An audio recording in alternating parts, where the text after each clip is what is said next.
The Grand Hotel had seen thousands of guests over the years, but never the kind it hosted now.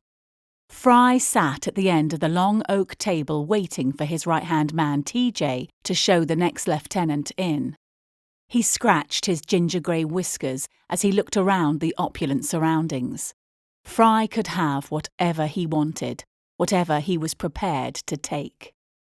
The large double doors at the end of the room swung open, and TJ escorted a pair of men, one middle-aged and one in his 20s, to the table.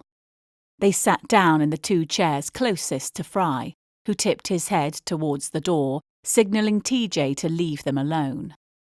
Fry glanced from one to the other. His eyes narrowed as he looked a second time at the older man. "I know you," he said in a thick Glaswegian accent. "McKeith, Gordon McKeith. I did a bit of business with you in the Don in the past." Fry took a puff on his thick cigar and exhaled a plume of blue smoke into the air before nodding slowly. "The prepaid SIM cards." "That's right, you've got a good memory. I had a contact at one of the big comms companies." Fry stared at him long and hard. "They were a cash cow, those cards. Our guys on the street couldn't get enough of them to sell." "They were profitable for everyone concerned. Those were good years."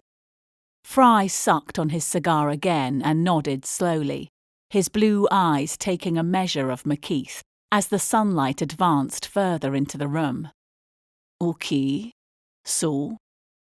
"I'm Finn," the younger man with a cut on his nose said, standing up and offering his hand to Fry. "They call me that 'cause I'm a shark around the ladies." He laughed. McKeith looked down to his hands, embarrassed, and Fry just glared at Finn, who sat down again, the smile immediately disappearing from his face. "So, what's the deal?" Fry continued, edging around in his seat and looking straight towards McKeith.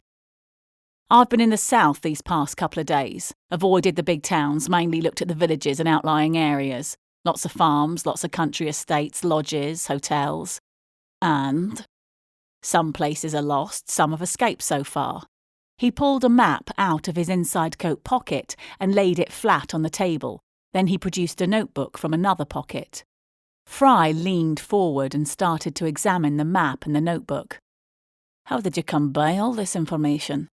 "Well, that was a piece of piss," Finn interrupted. "You see, what we did..." Fry lurched across the table and grabbed Finn by the throat, forcing him and the heavy chair over. As it hit the ground, Fry increased the pressure and Finn started to go red in the face, choking and sputtering. "How about you go get someone to change your nappy and let the grown-ups speak, you little stain?" Fry's eyes burned holes through the young thug. Finally, he released the grip from around Finn's throat. He scurried away, not even daring to look back. The fiery-haired Glaswegian sat back down, picked up his cigar, which had scorched the beautiful oaken table, and took a puff on it. He tapped it with his thumb, releasing a small flurry of white ash to the carpet below, and nodded towards the other man. "Most of these people were so grateful to see someone bringing news from the outside they wouldn't shut up. I told them we were wanting to set up some kind of trade route, small communities helping each other out. Occasionally I'd sweeten the deal, offer them something that was worth more than what I wanted from them, so the next time I showed up, they'd welcome me with open arms," McKeith said, sitting back in his chair. Fry sat back too. "Smart, very smart.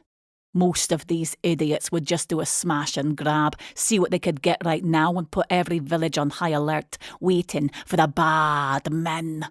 Fry laughed.